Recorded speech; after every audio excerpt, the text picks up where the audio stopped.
People of Iran are determined to overthrow this religious dictatorship as they did with the Shah's dictatorship.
مصاحبه اختصاصی با معاون رئیس جمهور مایک در پایان سخنرانی تاریخی 6 آبان 1400. پاینده باد خاک ایران ما.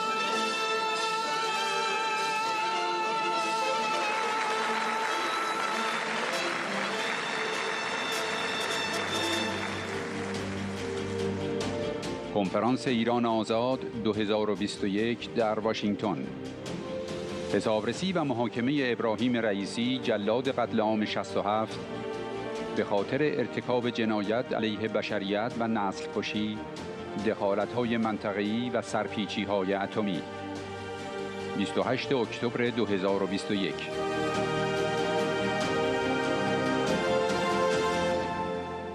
جنایت‌های سال 67 و فتوایی که به قتل عام 30,000 تن اعضای مجاهدین خلق ایران انجامید، بر سر اعتقادات و مذهب معتقدان به آزادی و رهایی ایران بود که برای دیکتاتوری حاکم بر ایران قابل قبول نبود. من می‌خواهم همدردی و حمایت خود را با کسانی که شاهد بودند ابراز کنم. The atrocity of 1988, the fatwa that was issued by the Ayatollah, resulting in the murder of 30,000 members of MEK, was ultimately about religion and a belief that people who believed in liberty and in freedom for Iran did not have the religion that was acceptable to the tyrants in Tehran. And I want to say to anyone looking on that you have our deepest sympathies for your loss. انتصاب رئیسی به عنوان رئیس جمهور تلاشی مذبوحانه برای روی کار آوردن کسی است که دهه‌هاست دستش به خون مردم ایران آغشته است. این تلاشی برای عقب راندن جنبشی است که آنها می‌دانند در سراسر کشور در جریان است. The selection of Raisi as president says about the opportunity that everyone gathered for this summit recognizes. It for all the world, for me, feels like desperation. An attempt to install someone who has brutalized the people of Iran for decades in a position as president of the country. Clearly, simply my Midwest common sense just tells me that it's an effort to send a message, to push back on a movement that they know is happening all across their country. دولت آمریکا باید از توافق اتمی با رژیم ایران کنار بکشد، به ایزولاسیون دیپلماتیک رژیم ایران ادامه دهد و هیچ معامله‌ای با آخوندها و رئیسی و هر کدام از آنهایی که در حاکمیت و شریک کشتار مردم هستند به عمل نیاورد. I'd like to see America stay right on the track that we were on in the Trump-Pence administration. Stay out of the Iran nuclear deal, continue to isolate Iran diplomatically, and have no dealings with the Ayatollahs or with Raisi or any of those in the government that are terrorizing their people.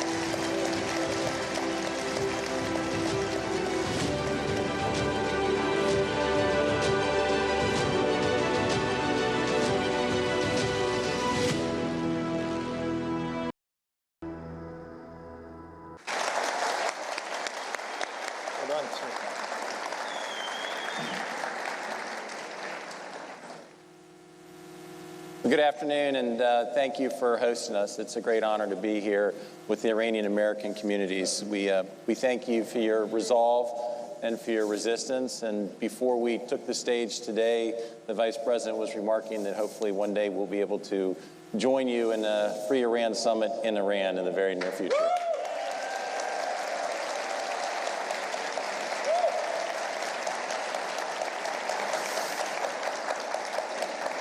Before jumping in with a few questions for the Vice President, I think we certainly want to acknowledge a few people in the audience who have given so selflessly in their own public service to our country.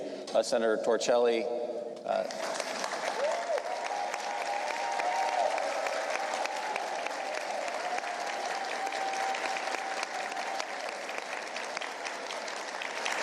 former Attorney General and Judge Mukasey,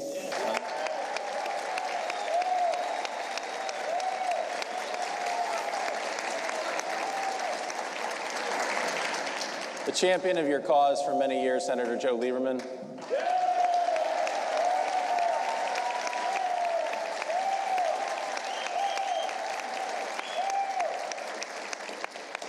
And someone who served so selflessly in uniform as Commandant of the United States Marine Corps, General Conway.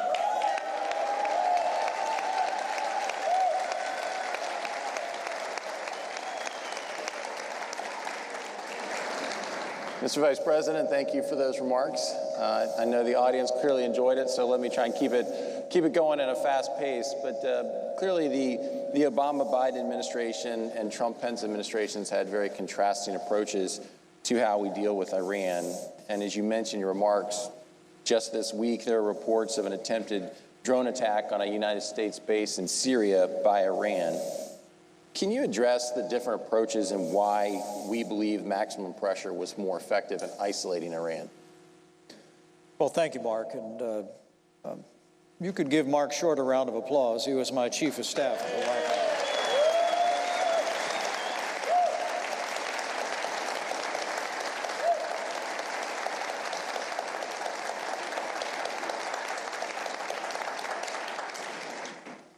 It was a fundamentally different approach that President Trump and our administration took with regard to Iran.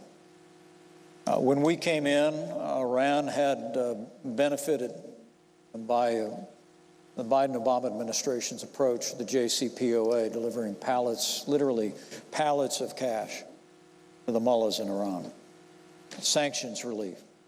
And yet, the day we were inaugurated in 2017, Iran was sowing violence all across the region.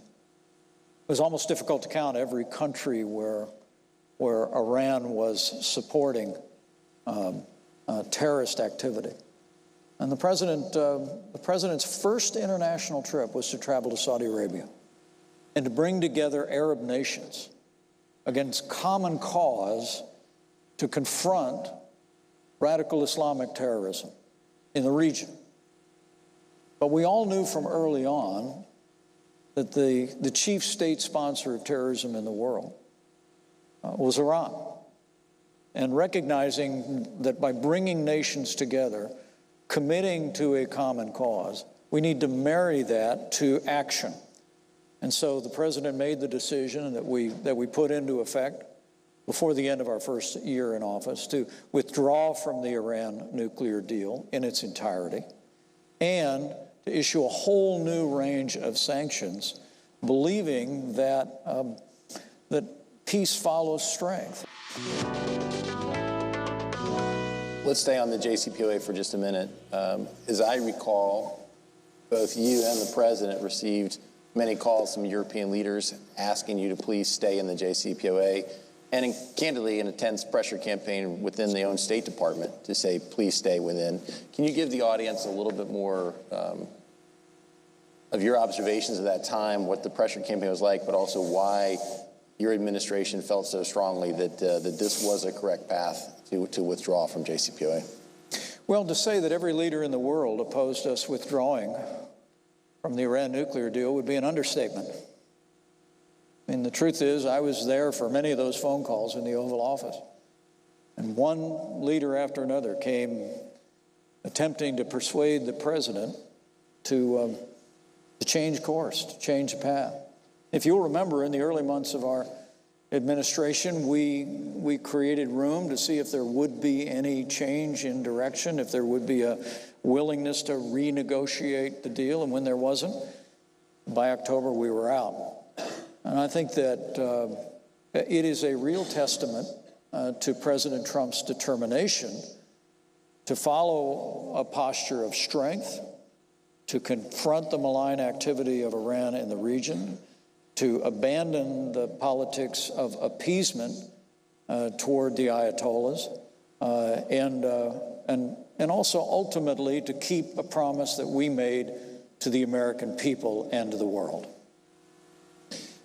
In your remarks, you commented on a very important moment in when the administration made the decision to militarily take out General Soleimani.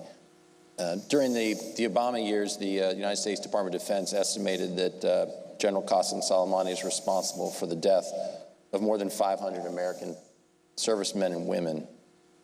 He was a known terrorist. He was traveling to Iraq to foment more unrest and plan more attack on innocent civilians. But when the Trump-Pence administration acted to eliminate him, it did evoke some significant criticism from Capitol Hill. Congressman Ocasio-Cortez commented that the attack was, quote, an act of war. Senator Murphy said the question is, did America just assassinate with any congressional authorization the second most powerful person in Iran, knowingly setting off a potential massive regional war? It did not set off a massive regional war. Can you share again with the audience a little bit more of the deliberations that occurred within the administration about that opportunity and why the administration felt it was merited to conduct that attack? Well, Mark, as you know, when we came into office, we were determined to take the fight to terrorists on our terms, on their soil, to no longer yield to outside timetables. And that's what we did. From early on, President Trump also recognized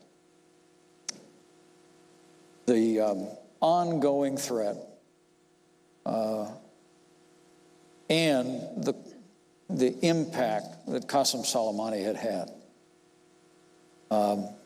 The loss of some 500 service members in Iraq, directly tied to his efforts in the Quds Force. There was a prior Republican administration that had the opportunity to move against Qasem Soleimani, and I remember in the early days of our administration reading sincere regret and reflections about that because of the Americans that were lost, because of this ruthless and brutal terrorist who was equipped and supported by Iran in his role. His reach in the Quds Force was across the region, and it's hard to describe not just what he did with American forces, but the thousands and thousands of innocent lives that were lost. And what I can tell you all here, and any looking on, is from early on, bringing Qasem Soleimani to justice was a priority of the Trump-Pence administration.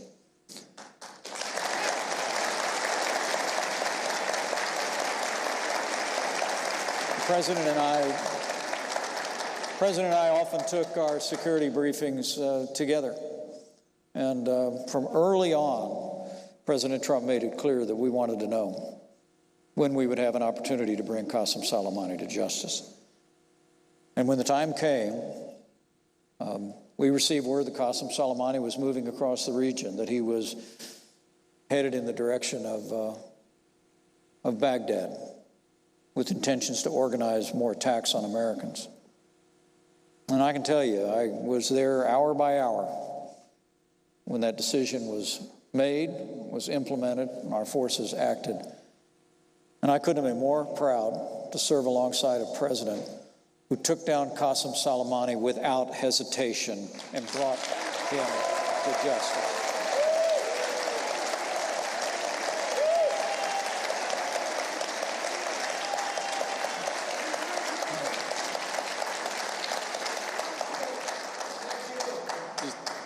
Despite some of the perhaps political criticism from Capitol Hill, there were many Americans, and particularly servicemen and women, grateful for that action. But I believe as well our hosts have a quick video that they wanted to show of the reaction in Iran when General Soleimani was taken out.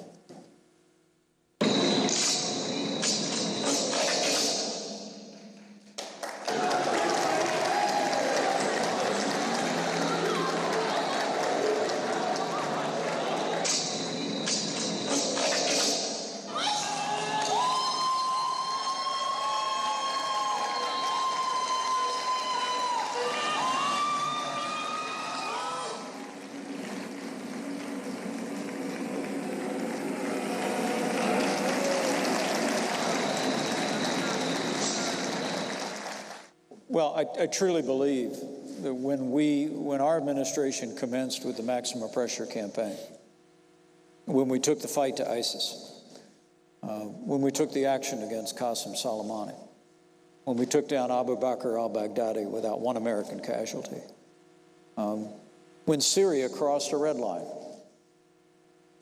and President Trump, unlike a prior administration, sent 58 cruise missiles into Syria, said the American people would not tolerate the use of chemical weapons against innocent civilians. I think each of those steps sent an unambiguous message across the Arab world that the United States of America was prepared to confront the tyrants in Iran or in Syria, and that we were a reliable partner for security and peace. We truly do believe that isolating Iran economically and diplomatically, and combining that with continued outreach across the Arab world, can transform the region, and I believe with all of my heart, empower people that believe in freedom and democracy in Iran to reclaim their nation.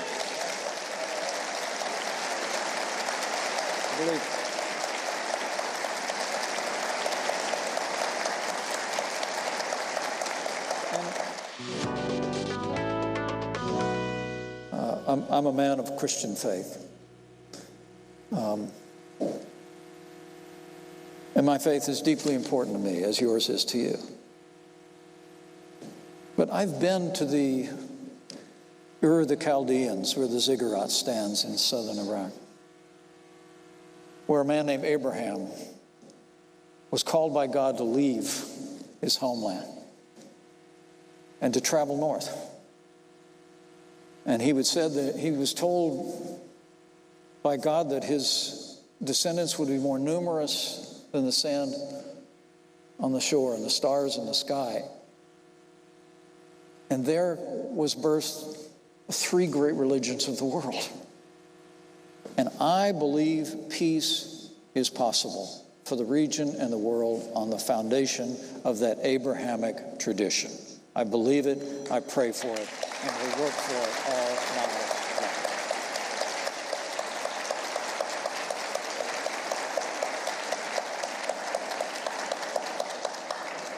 Let's for just a minute. Some of the people, I'm told, in today's audience, and likely many of those who are viewing from afar, lost family members in the genocide of 1988 and the persecution and killing of religious prisoners.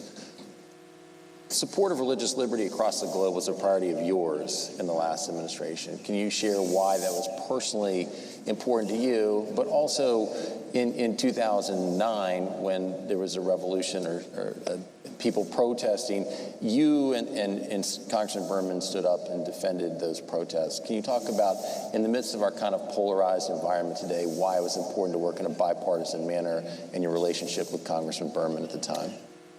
Well, and as I mentioned in my remarks, we introduced a resolution in the House, and moments later, Senator Lieberman and the late Senator John McCain introduced and passed it in the Senate.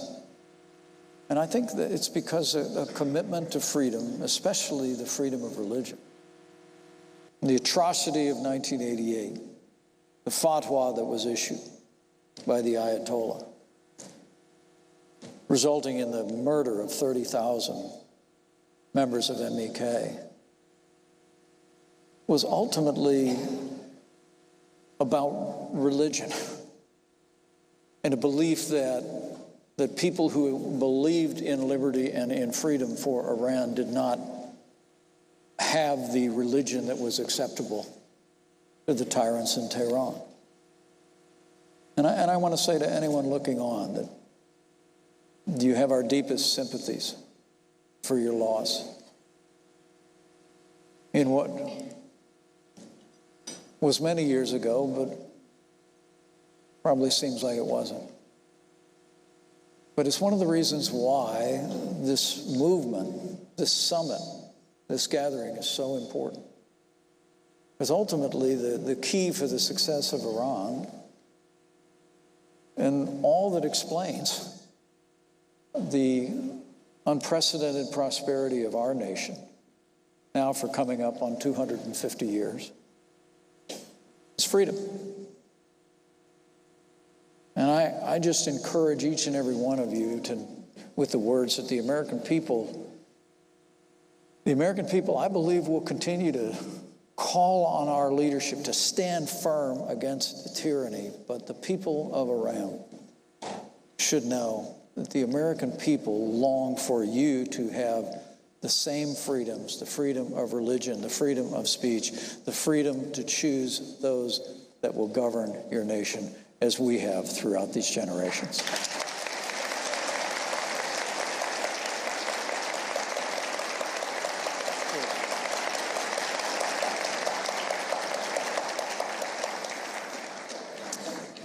President Ra'isi is known for being directly involved in that massacre of 30,000 religious prisoners. Now that he's ascended to the presidency, how should that impact America's policy toward Iran, and what advice would you have for this administration? Well, my advice to this administration is to understand who they're dealing with, but also to understand what the selection of Ra'isi as president says about the opportunity that everyone gathered for this summit recognizes. It for all the world, for me, feels like desperation. An attempt to install someone who has brutalized the people of Iran for decades in a position as president of the country. Clearly, simply my Midwest common sense just tells me that it's an effort to send a message, to push back on a movement that they know is happening all across their country. And so I would come as no surprise. I'd like to see America stay right on the track that we were on in the Trump-Pence administration. Stay out of the Iran nuclear deal, continue to isolate Iran diplomatically, and have no dealings with the Ayatollahs or with Ra'isi or any of those in the government that are terrorizing their people.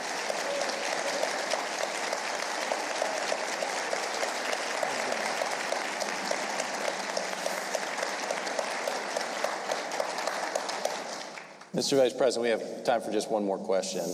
Help our audience understand proud nation of Iran, what its future can look like. Well, thank you, Mark. And again, I want to say thank you to you. I want to say thank you to our host. It's a great honor for us to be with you today, and very humbling to be included among such a distinguished group of Americans.